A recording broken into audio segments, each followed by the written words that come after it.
Raphael, is that not in there? No, it's not in. It should always be in there. That's not Mallory. Your piece should always be with that IAP box. Call Jim up there. It's in the box, right? It's in the box. Chris, just call him if you can hear him. It's just the WHA. The mic in? Cool, got it. Oh, Tom. Sorry, Chris. Yeah, but it's on that side. The one inside.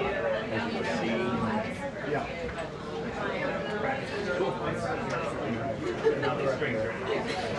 Yeah, you already just do.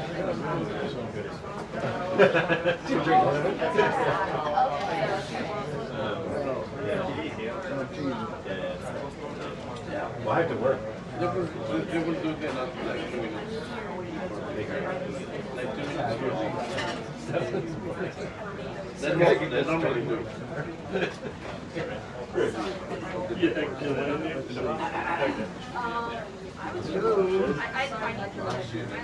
know what it is?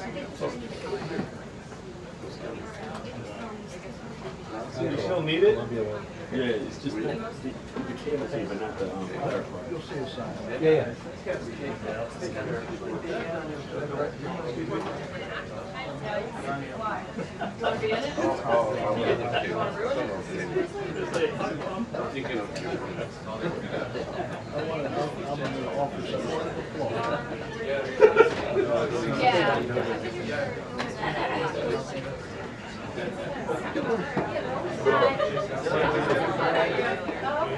How's it going?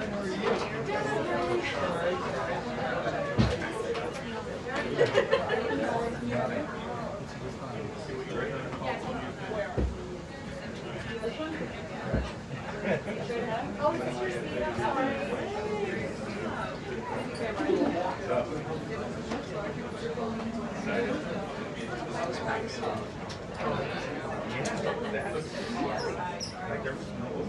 Raphael.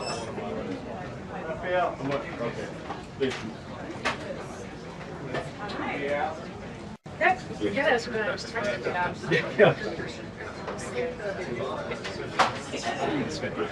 I know.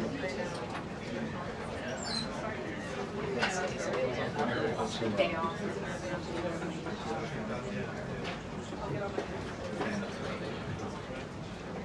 Hey, yeah.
A lot of themselves.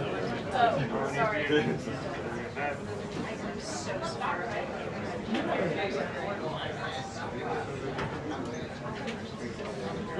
The video? Right. Warren.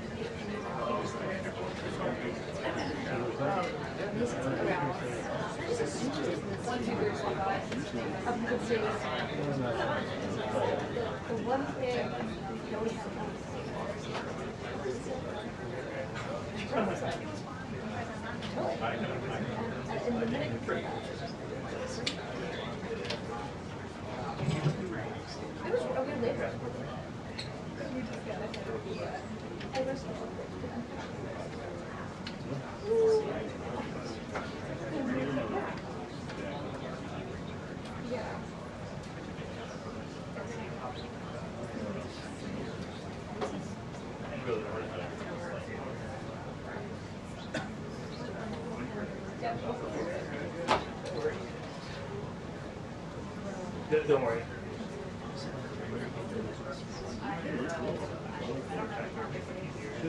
Hopefully see the box.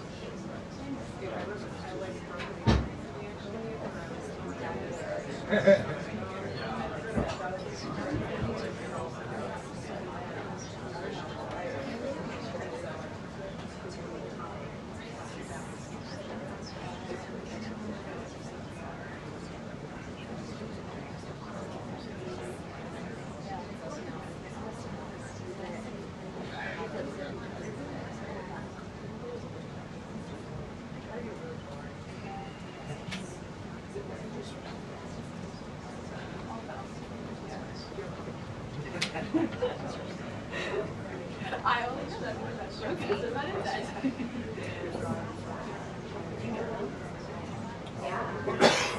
Yeah, there are some cabinet officials who are coming out here with Karoline Leavitt today, but obviously, Boris, there are a ton of questions about where these talks about a potential second round of talks with Iran stand in this moment, especially after you heard what the president said in that interview that aired this morning, that he believes this war is close to being over and this will end immediately as soon as they do come to an agreement, and he suggested this morning that there could be talks in the additional days. He had said that previously, and it has not materialized yet, and that is still a big question. Big questions about what they've agreed to sit down to negotiate with Iran once again after doing so for 21 hours over the weekend and not having an agreement. During those talks that were led by the Vice President, J.D. Vance, and also joined by Steve Witkoff and President's son-in-law. And there's like some questions about exactly what's going on, where they could be taking place. One significant development is that the Pakistan military chief is in Iran right now. The reports he's been a key intermediary here. He's gotten high praise from President Trump and Vice President J.D. Vance for the role that they've played in these talks, suggesting where that second round of talks could potentially happen. And so, still a lot of questions though about what's going to happen to the uranium that is in Iran. The president has made clear he wants to get out of there before this war is over. Iran's desire to develop a nuclear weapon and where that stands in terms of this agreement. And also, of course, what is going to happen if he is going to withdraw the Strait of Hormuz by the end of this, which has been Iran's biggest point of leverage so far in these talks. So all that remains to be seen. We'll see if we're anywhere closer to actually suggesting or confirming that these talks will be happening and what that means for this war. As of course, as you know, Boris, the ceasefire that the president announced is set to expire just next week. Well, I mean, this is all I was looking, but it's like the fact that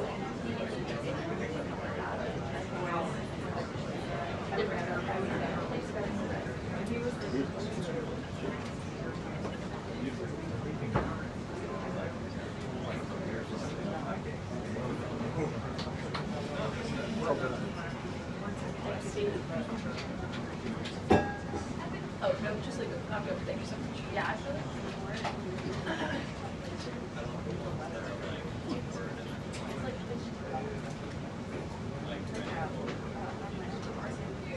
John, and as so many people watching are so focused on gas prices that are still high, even though we've been told that they might be coming down by now, or at least by the beginning of the summer. And now we know that that might not be the case, according to the Energy Secretary. They're going to send out the Treasury Secretary and the Small Business Administrator to let everybody know that it is the Trump administration's support of the One Big Beautiful Bill that has these no tax on tips, no tax on overtime provisions that have put more money into people's pockets. That's the reason that a lot of tax returns that will be coming in the next 2 weeks for people that waited until the last minute to file their taxes will be getting. Something else here at the White House, Matt Finn just mentioned this. There is some talk, there is some reporting from Bloomberg about the possibility of a 2-week extension of the ceasefire. We have been told by a White House official today that they have not officially agreed to that, but if they were going to announce it, a White House briefing would be a great time to do that. So lots of news. Also, they're going to try to sneak this in before the First Lady pops up on Capitol Hill for a rare visit over there. So a lot going on.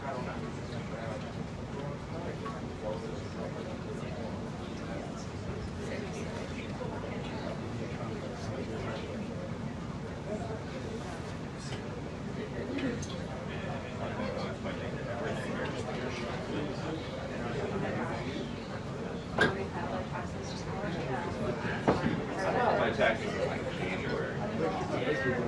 I forgot it was even tax day. I don't think we're going to be allowed to do that.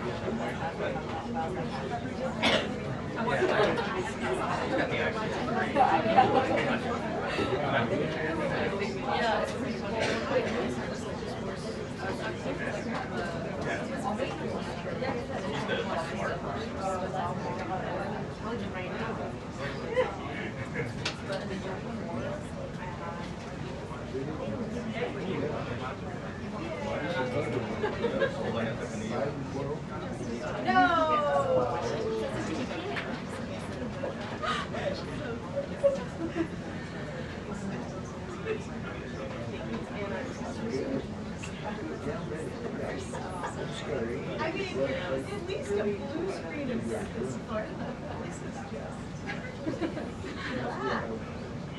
Oh.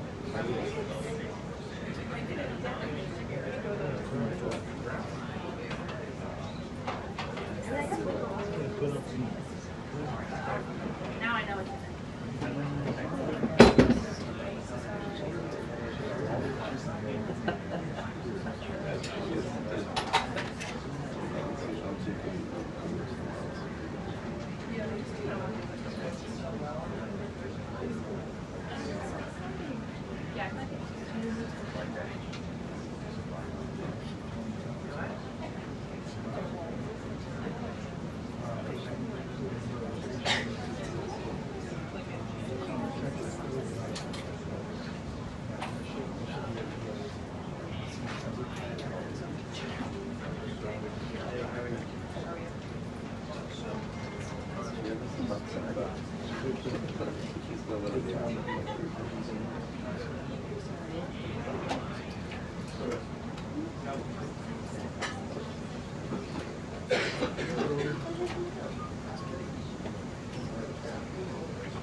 Oh, they bring it up. Oh, really? Oh, that was really nice. You never know. When it happens, it really is. You get two sizes, so I don't know that I really want to do sizes. You should put a hold on here, okay?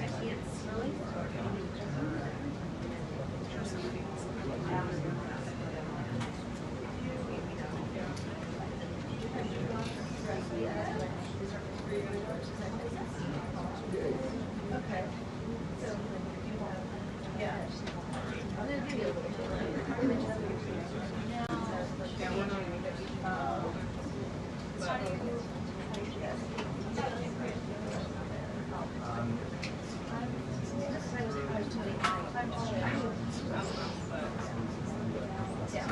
It took a while. And sometimes I still feel ever so slowly wobbly up the stairs. Oh, yeah. It's like you have to use your long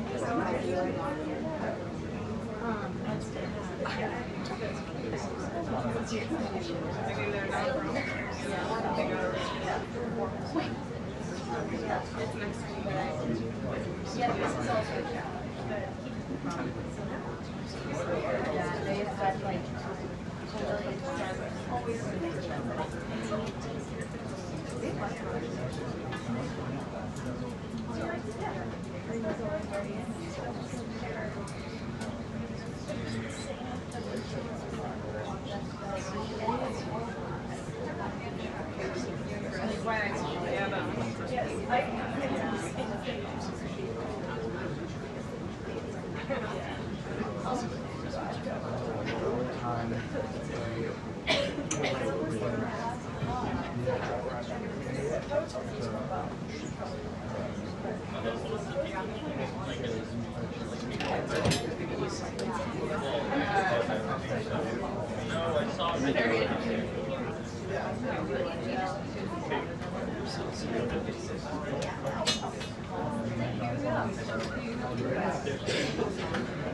I watched him on. Run into the entire house. Now we're diagnosed. No, I think it was really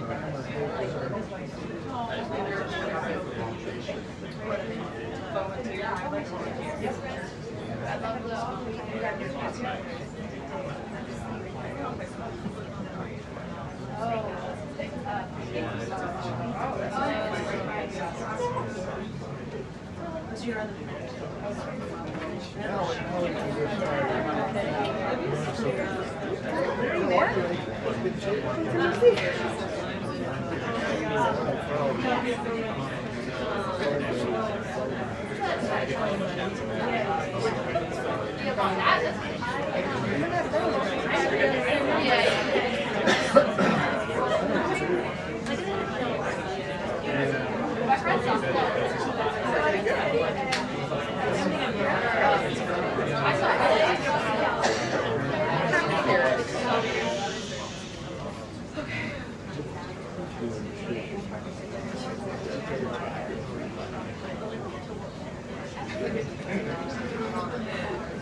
It's today's free party.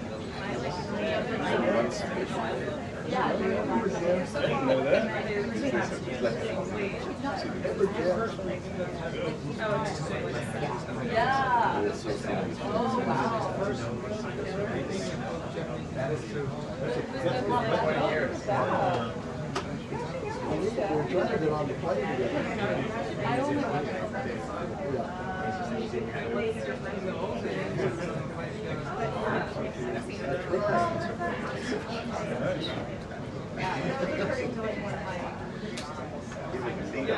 They don't work.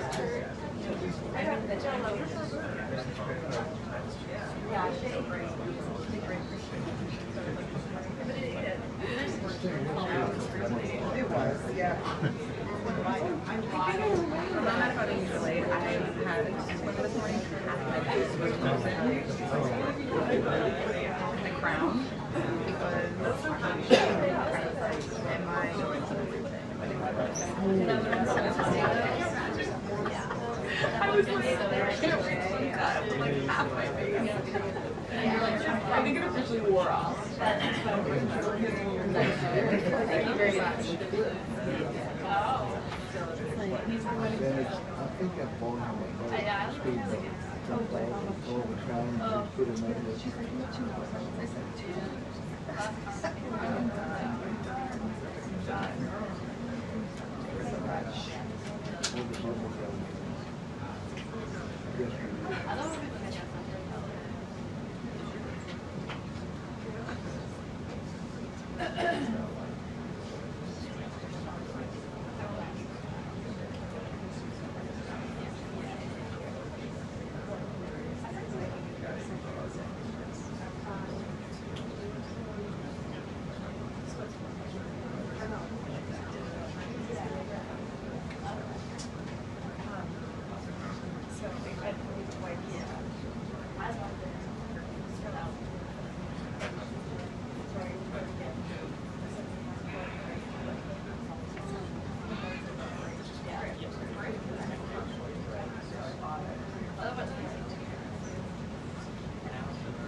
How are you? Good to see you. We have a packed house and I have two very special guests with me today.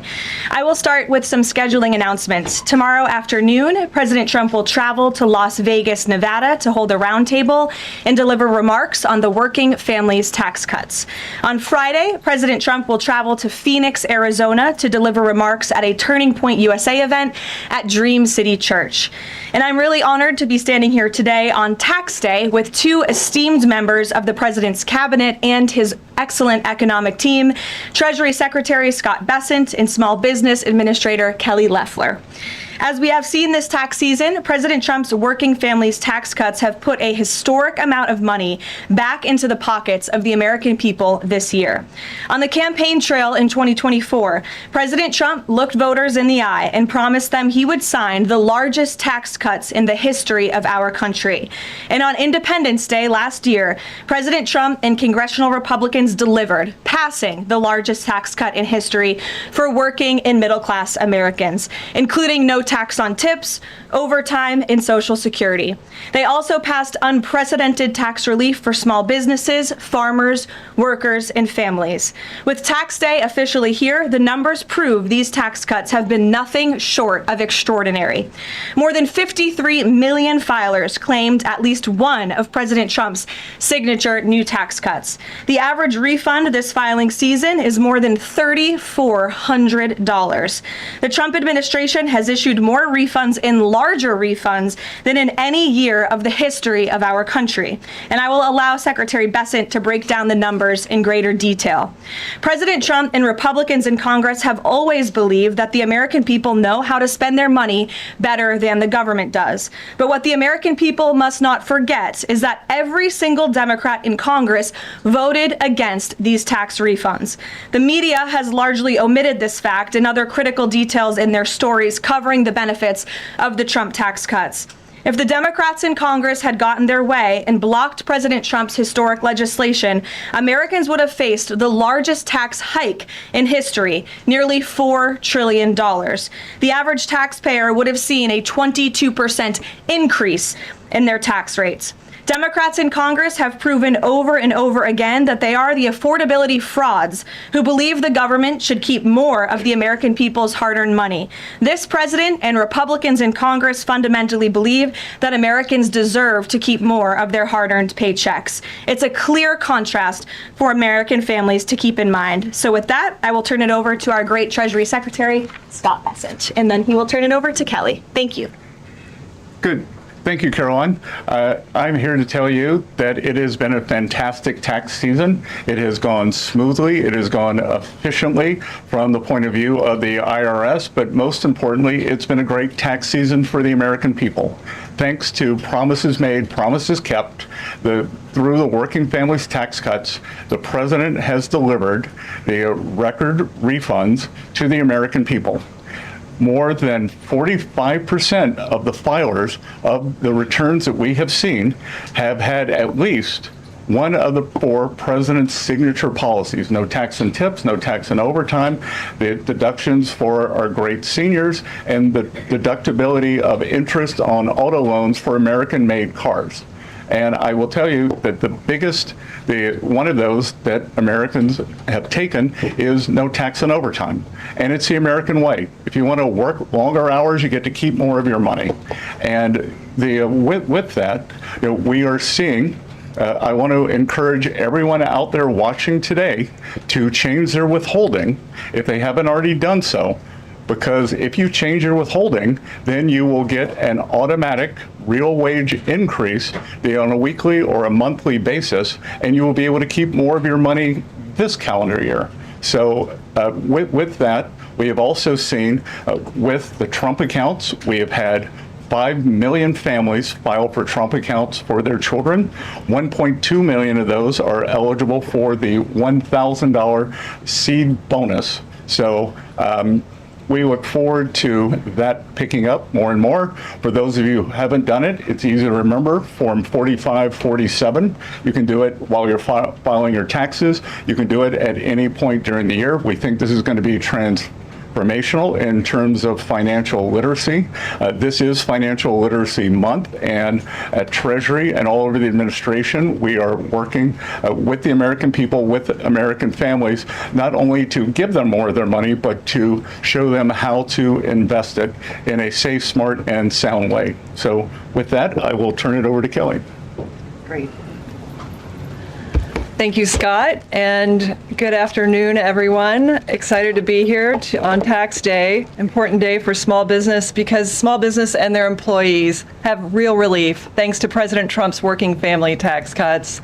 As administrator of the U.S. Small Business Administration, it is my great honor to serve our great president as the cabinet-level voice for America's 36 million small businesses. President Trump is right. Small business is big business. Indeed, they are a massive economic engine that creates 2/3 of all new jobs. They represent 99% of all businesses, and they drive about half of our GDP.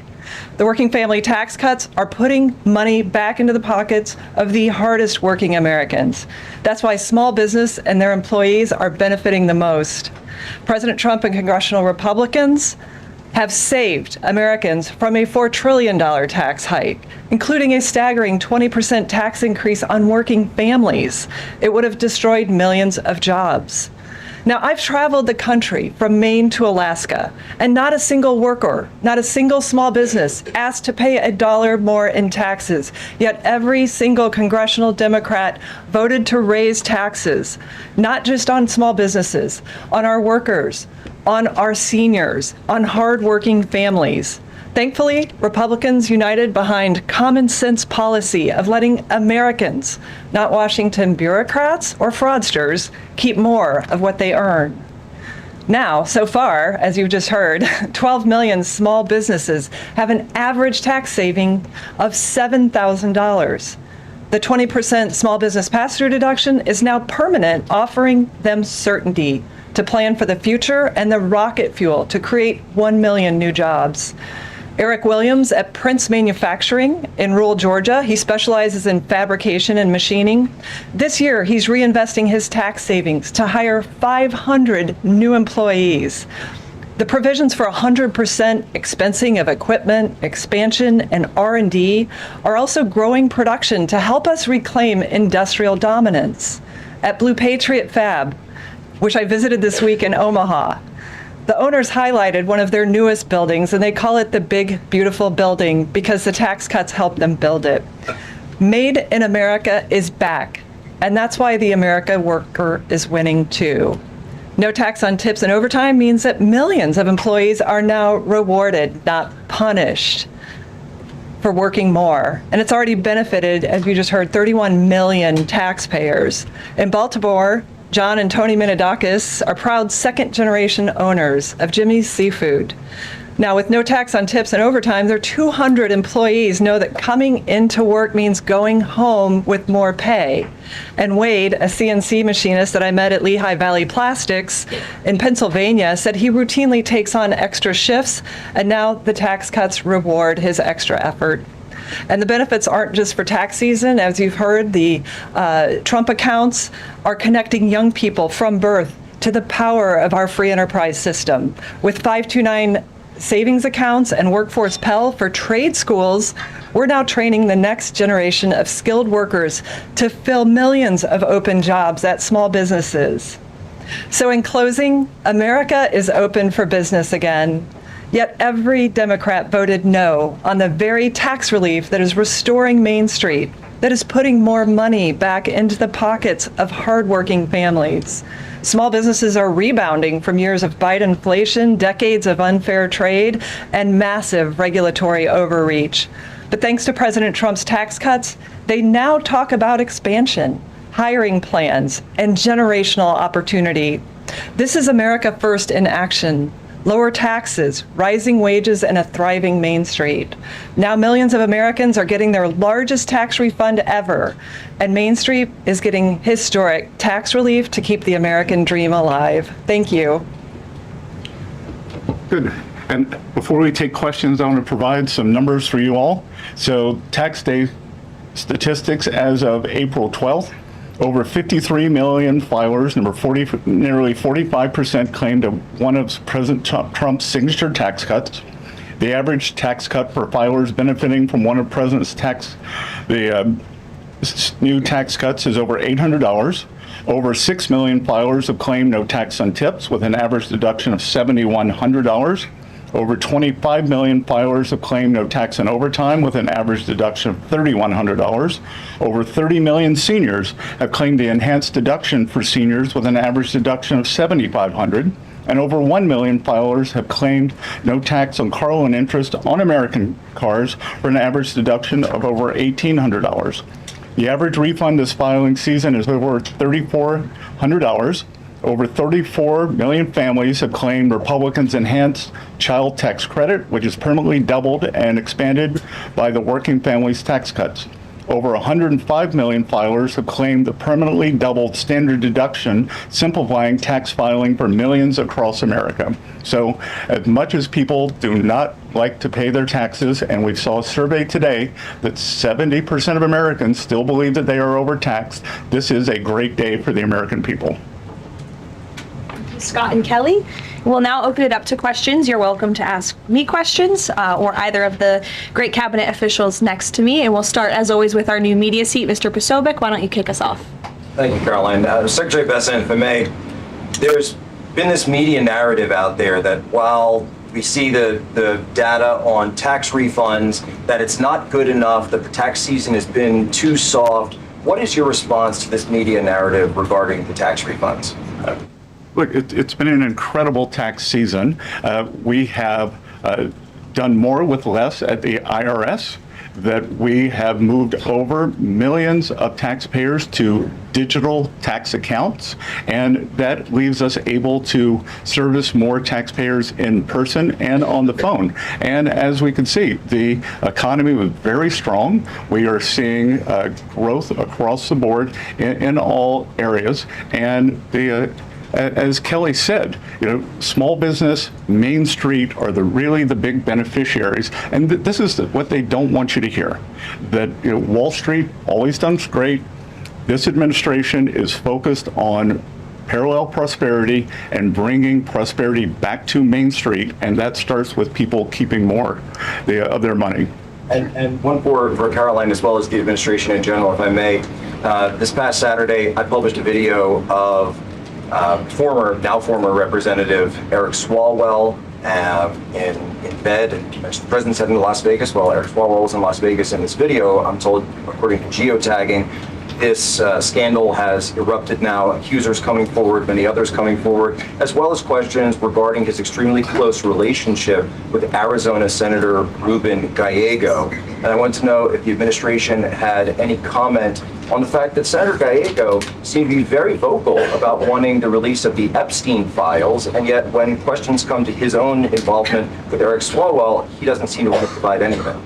Yeah, look, I think the accusations and allegations against former Representative Swalwell are despicable and disgusting.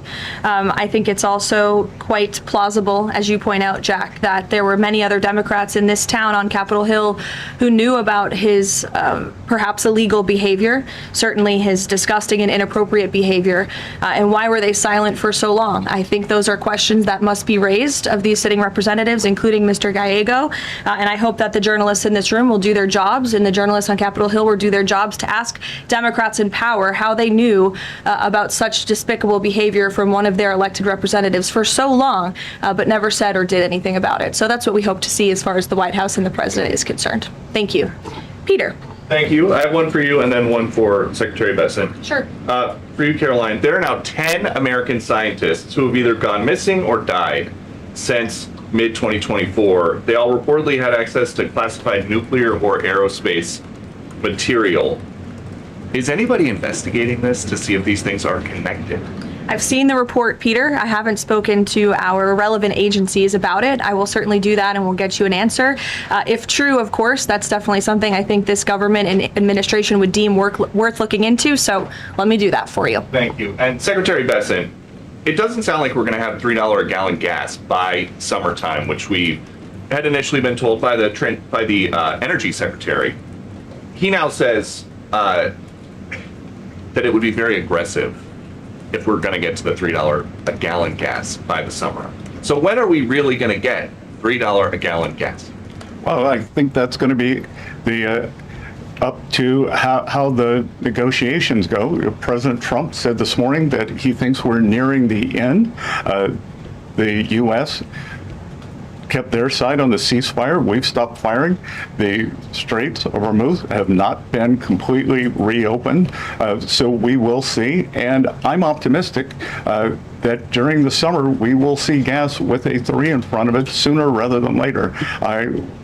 It's Bank Week here in D.C., so I've been meeting with a lot of my Middle Eastern counterparts, the finance ministers, and they all say that once the straits are open, they can start pumping again within 1 week. So not by summer, like Memorial Day, but maybe by Labor Day? Again, I'm optimistic that sometime between June 20th and September 20th that we can have $3 gas again. And as I said this morning too, we are going to be watching the gas stations because they raise prices very quickly when when the crude oil prices went up. We hope they'll bring them down just as quickly as crude oil prices have come down, which they've come down substantially just in the past 10 days. Great. Sure.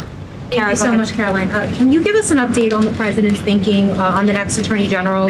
A lot of names have been going around, like Ron DeSantis, Rudy Giuliani, Ed Martin. They're being floated as contenders. What qualities is the president looking for in a new AG? And will there be accountability for what many have described as weaponization within Biden's office when he was the president? Sure. Well, certainly ensuring that there's accountability for the weaponization of justice that took place under the Biden administration is a top priority for this president. With respect to names that are floated, there are always names floated in the press. Sometimes I have a chuckle when I read some of the reports about certain people floated for certain jobs. As far as the president is concerned right now, Todd Blanche remains the acting attorney general. The president feels he's doing a good job, and that's where it remains right now. I don't have any personnel updates for you today. Annie. Thank you, Caroline. I have a question for you and also for the Treasury Secretary. First of all, there was an interview that Dr. Mehmet Oz did recently where he described the president's views on his own diet. He said that he argued that diet soda is good for him because it kills grass. And if you pour it onto the grass, grass is killed and it therefore must kill cancer cells. I'm wondering if was this sort of an accurate description of how the president sees? Look, as we all know in this room, I think you know the president has a very good sense of humor. It's one of his most underreported characteristics, I would say. I have heard him tell this joke before. I think the Wall Street Journal should get a better sense of humor. And then another one for you. Has the president filed his taxes and is he going to release them publicly? It's actually a very good question. I have not inquired with the president directly about his own taxes, but I'm happy to do so, and we'll get you an answer on that. Secretary Bessent, I have filed my taxes.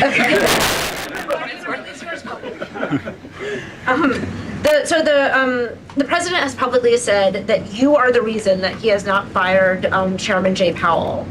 Will you make that case again to him, as he's recently said that he still wants to fire the chairman? Look, I am confident that the process that we laid out in terms of Kevin Warsh becoming the next Fed chair, he's going to have the hearing on the 21st of this month.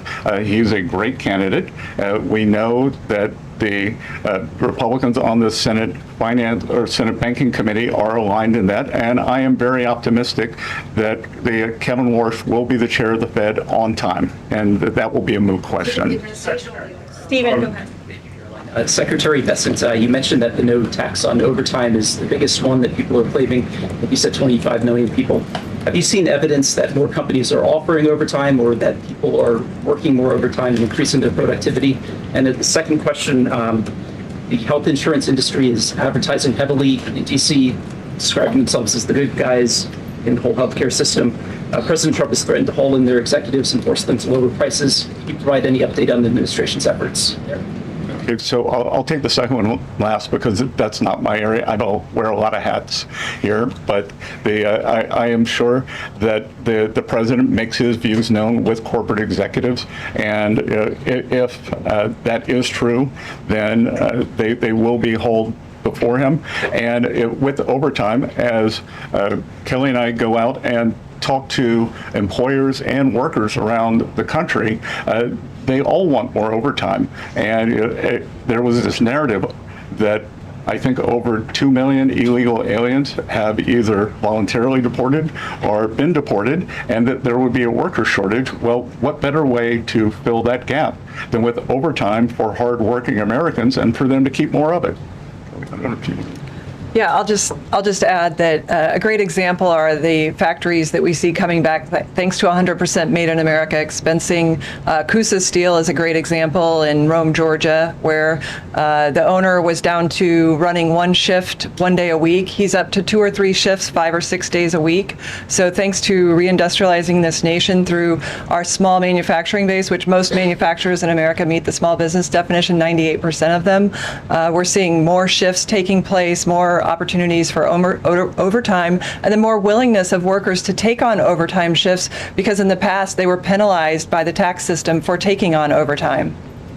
Elizabeth, go ahead. Thank you. This is for Administrator Loeffler. You talked about how the One Big Beautiful Bill benefits small businesses.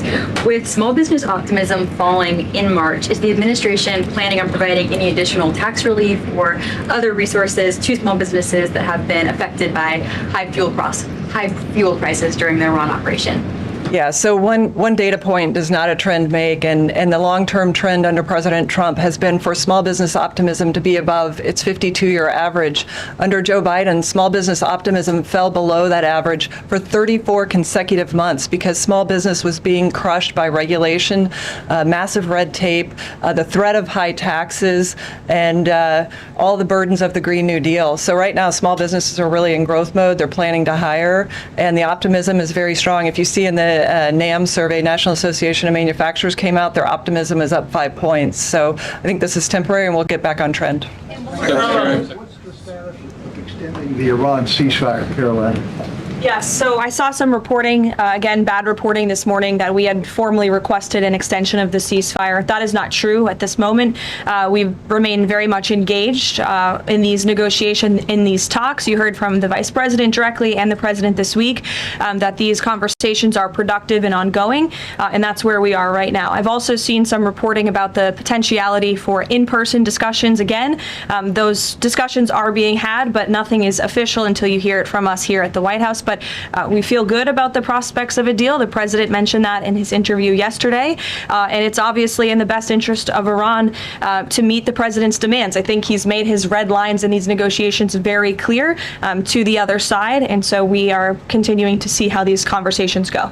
Would those talks be in Islamabad, or where would they be the next round? They would very likely be in the same place as they were last time, yes. With the same, I would just want to make one point that's important to the president. The Pakistanis have been incredible mediators throughout this process, and we really appreciate their friendship and their efforts to bring this deal to a close. So they are the only mediator in this negotiation. While there have been many countries around the world who want to offer their help, the president feels it's important to continue to streamline this communication through the Pakistanis, and so that's what continues to take place. Will. Thank you, Caroline. How much room do you see for additional sanctions being placed on Iran? And do you feel like the United States is getting enough support from allies on that front? There was a letter that went to Oman and some other allies to suggest that maybe the sanctions weren't, this could be for Secretary Bessent as well, but the sanctions basically weren't having the effect that the United States wanted. I'll let the Treasury Secretary, who's in charge of sanctions, answer that question. Yeah, I think that's not a correct characterization. Yesterday, we announced Operation Economic Fury, and we, for over a year, we have had maximum pressure on the Iranians, both on blocking payments into the Iranian state and going after the accounts of the IRGC. One of what may prove to be fatal mistakes that the Iranians made was bombing their GCC neighbors, and who are now willing to be much more transparent in terms of the funds, or do a deeper dive in investigating the funds that are held within their banking systems. So we have pushed out to them the request that we want to freeze more funds of the leadership of the IRGC and any members of Iranian leadership. The other thing that we have done is we have told countries that if you are buying Iranian oil, that if Iranian money is sitting in your banks, we are now willing to apply secondary sanctions, which is a very stern measure. And the Iranians should know that this is going to be the financial equivalent of what we saw in the kinetic activities. Is this an example of expanding the war economically as opposed to militarily? Is this another phase? Exactly. Secretary, what was the coordination? Any updates on the insurance program, the U.S. reinsurance program for ships and tankers sailing through the Strait of Hormuz? Any update on that, sir? Well, it's now up to $40 billion. It's run through the DFC, and we are waiting for the ships to be able to get some semblance of normality, and then they can come to the DFC and our private sector partners and request the insurance. And what do you tell private shipping companies out there right now nervous about this whole thing, saying, wondering if they should even get near the strait? What's that? What do you tell to encourage shipping companies to do business through the strait? Well, I think we're going to have to wait and see when they are permanently open, because this is a mechanism. When we declare that it is safe, they also have to have insurance. Lloyd's of London had skyrocketing insurance during the time. The rates are still very high. So we want to provide, the U.S. government will make a profit on this, but we want to provide a more normalized level and an economically sound basis for ships to move in and out of the Gulf as they did before the start of the conflict. Thanks, Karoline. I appreciate it. Thanks, Karoline. Yeah, thanks, Karoline. I appreciate it. So I want to cover two topics, if I could, the tax day, but also the confirmation. So the confirmation hearing set for next week for Kevin Warsh, but Senator Tom Tillis is still a no, and he's holding firm on that. How are you going to win over Senator Tillis to get this confirmation out of committee? Look, I'm sure Senator Tillis wants to do the best thing for the Federal Reserve, for the American people. He has publicly said that Kevin Warsh is a great candidate for the chair. So let's get to the hearings and see where we are then. I want to ask you about tax day, if I could. So the tax gains that you've talked about through the One Big Beautiful Bill, is that going to offset the consternation from Americans, for lack of a better term, over the $4 gallon of gas? Well, again, as I said, no one's ever objected to more money in their pocket. So the Americans have more money. They can decide how they want to spend it. And I did want to come back to the overtime question, because I was up in Westchester County last Friday, and I met with several of the first responders and police unions. And those, whether it's our great policemen, our firemen, our ambulance drivers, they all now want more overtime. And how great it is to have them to be able to be engaged and keep more of their money. For both of you, perhaps, are President Trump's threats of a 50% tariff against China still on the table now, or is the letter exchange that we talked about now taking that off of the table? Well, as you know, the president spoke about the letter with respect to he and the correspondence between he and President Xi. President Xi assured the president that they are not supplying Iran with weapons throughout this conflict, and that assurance was made to the president. It's obviously something the administration keeps close tabs on with respect to tariff. You have any update on that, Mr. Secretary? I don't have an update on the tariffs, but I do have an update on sanctions. Iran is used to be the largest state sponsor of terrorism. China was purchasing more than 90% of their oil, which is about 8% of China's energy needs. We believe this blockade in the Straits, there will be a pause of Chinese buying, but I will tell you that 2 Chinese banks received letters from the U.S. Treasury. I'm not going to identify the banks, but we told them that if we can prove that there is Iranian money flowing through your accounts, then we are willing to put on secondary sanctions. Nick, go ahead. Thank you, Caroline. Go ahead, Nick. Just a quick follow-up. So my question is, are you considering any more sanctions relief, Mr. Secretary, for countries that are suffering right now in order to give more oil to your allies? We will not be renewing the general license on Russian oil, and we will not be renewing the general license on Iranian oil. Because again, that was oil that was on the water prior to March 11th. Right. So all that has been used. Nick, go ahead. Treasury Secretary, as you both noted, 53 million Americans have used one of these new tax exemptions the president enacted. Can you speak to not only the relief that's bringing specifically working class Americans like waiters, bartenders, overtime workers, but also the impact this is going to have on the economy? Well, a couple of things there is I can tell you, I think Kelly's very popular, but I think with service workers, I may be the most popular cabinet secretary in DC, because when I show up, a doorman, not so much bartenders, but waiters, waitresses, they all say, thank you for no tax and tips. Again, I was in a diner up in Westchester County, and this is a home run in terms of what's happening with these folks. And what we can't tell you yet, and we will be able to provide data at a later date, that 52 million is how many have used at least one of those. So we expect that there are probably multiple filers who have used at least more than one of those four signature things. And look, again, this is the America First, Americans, hardworking Americans keeping more of their money, just like with our small businesses. If we go back and look, when you hear the left talk about this was a tax cut for millionaires and billionaires, they wanted to raise the tax rate for everyone making more than $500,000. That is a small business killer. I have one question for the Secretary and then the Administrator. Mr. Secretary, since we're on the topic of China a few minutes ago, we are a little over a year past Liberation Day, the tariffs. The goods trade deficit with China has dropped sharply. Are those gains sustainable, and are you worried about any retaliatory actions that could go against those gains? I actually think we're going to be building on those gains in terms of the trade deficit dropping with China.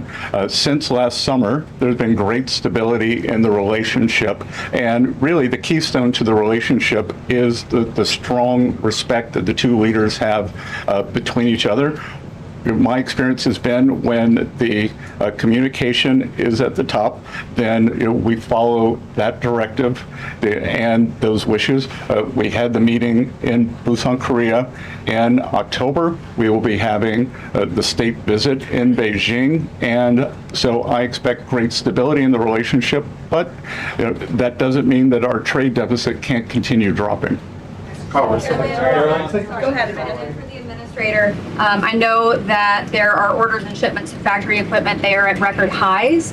How many small businesses has the SBA assisted with loans and supports, to support them? Well, the SBA set an all-time lending record last year of $45 billion under President Trump, because small businesses now have access to the capital that they need to build in America. Again, we are becoming a nation of builders, and we see that on the ground, factories expanding. As a result, we have record PMI, which is Purchasing Managers Index, manufacturing expansion, 2 consecutive months in a row of export records. And so when you look at where our nation has come in terms of export-import imbalance, it's been unfair to the American worker and to American industry, and we're reshoring whole industries because of this tax bill. Libby. Libby, go ahead. Thank you, Caroline. I have 2 questions for you. The first one is about Iran. The second one's actually about United Airlines that I want to ask you about. So on Iran, is there a timeline for how long this blockade is going to remain in place in the Strait of Hormuz by the United States that President Trump has voiced to you or that you've heard among officials? Sure.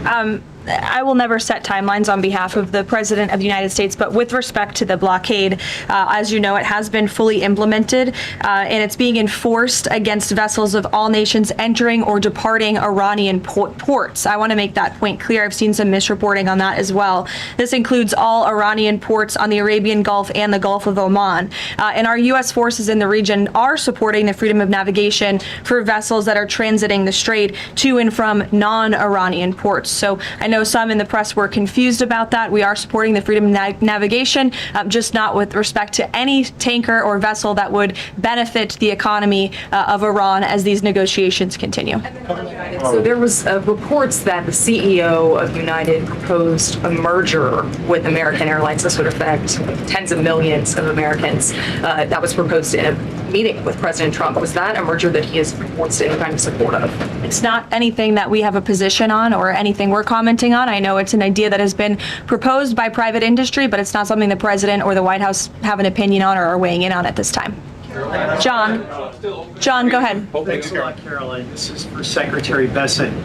On Monday of next week, importers can start requesting claims for tariff refunds. And my understanding is $127 billion eligible for refunds. What's that process look like? How can a porter and an importer request such a refund going forward? That's not being run out of Treasury. We will just be the paymaster. So that's being run out of CPB. Yep. And so explain that process. I understand you're not running it. How does that process actually work? If you're an importer, you paid these tariffs, the Supreme Court found that those tariffs were illegal. What's the process for them to get back that money? Well, they would be in touch with the CPB, and I think the number you're quoting is so that's the amount who have already requested refunds. So they are already in the chute, and we'll see what the timeline is for that. Will that affect the U.S. economy, all of those refunds coming out of the U.S. Treasury? Again, we'll have to see what comes out. And we'll have to see what the companies do with them. Just to be clear, thanks to the Supreme Court, some of this money is going back to China. So is that going to affect the U.S. economy? I don't know. A question for Secretary Bessent. Danny, go ahead. Secretary, you were quoted as saying in an interview earlier this week that it was worth a bit of economic pain for international security. Is that this administration's message to American voters with high gas prices that ahead of the midterms this year that it's worth the economic pain? Well, the message is the short-term volatility for long-term gain. And Danny, if I could add to that, the president's been very clear, again, as the secretary just said, this is a short-term disruption for the long-term strategic goal of the United States to ensure that the world's leading state sponsor of terror cannot obtain a nuclear weapon. That's a good thing for the American people. That's a good thing for people all over the world. And as the president and his economic and energy team have repeatedly stated, as soon as the operation and now the negotiations with Iran conclude and the strait is reopened, we do expect gas prices to decrease. And thank goodness we have a president and an administration that believes in American energy dominance in bringing down prices at the pump. Look at how gas prices decreased over the past year since this president was in office. It's a stark contrast to the previous administration and Democrats in this city who believe in hampering our domestic energy industry, who believe in importing our most precious resources, who believe in implementing policies that created the worst inflation crisis in history. So President Trump has built the greatest economy in the world before. He is doing it again. Of course, we have this short-term disruption, but again, it's for the long-term strategic goal of ensuring that these terrorists cannot possess a nuclear bomb. Jennifer. For Secretary Bessent, on the Russian oil, I know the sanctions waivers have expired, but how much money did Russia benefit from that temporary sanctions rule? You initially said about $2 billion. Is that? It could have been $2 billion. We don't know. But it's let's think of a different world where oil spiked to 150.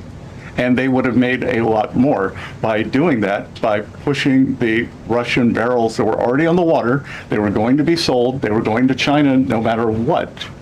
that we pushed them to our allies. We helped stabilize the oil price. And as you can see, there were doomsday scenarios. Oil's going to 150, it's going to 200, it's going to $250. West Texas crude for the front month delivery is about $92 or $93 now. President Trump still. Thank you, everybody. I know we have two very busy cabinet secretaries with us here today. Before we do depart, just one final announcement. As you know, this year we celebrate America's 250th birthday. In honor of this historic occasion, President Trump and the Department of Interior will submit plans for the United States Triumphal Arch, which will be an architectural masterpiece to celebrate our history right here in Washington, D.C. This is a rendering of the Arch for you. Thank you, Peter. It's quite beautiful, as you can see, and this monumental arch will beam at 250 feet tall in honor of 250 years and stand on ground that is currently empty green space in Memorial Circle on Columbia Island, a man-made island in the Potomac River managed by the National Park Service. The United States Triumphal Arch will be outfitted with beautiful artwork and depictions celebrating the success of the American people over our 250-year history and the enduring triumph of the American spirit. Long after everyone in this room is gone, our children and grandchildren will remain inspired by this national monument. Beginning construction this year on the architectural arch is a fitting way to commemorate the 250th anniversary of American independence. Great nations build beautiful structures that cultivate national pride and love of country, and this triumphal arch should be a project that all Americans of all political persuasions can support because it's a monument for every American to celebrate 250 years of our nation's proud history. And again, the plans for this will be submitted tomorrow. We'll have many more announcements with respect to our 250th anniversary in the coming months as we look forward to the 4th of July. Thank you very much, everyone. Have a great day.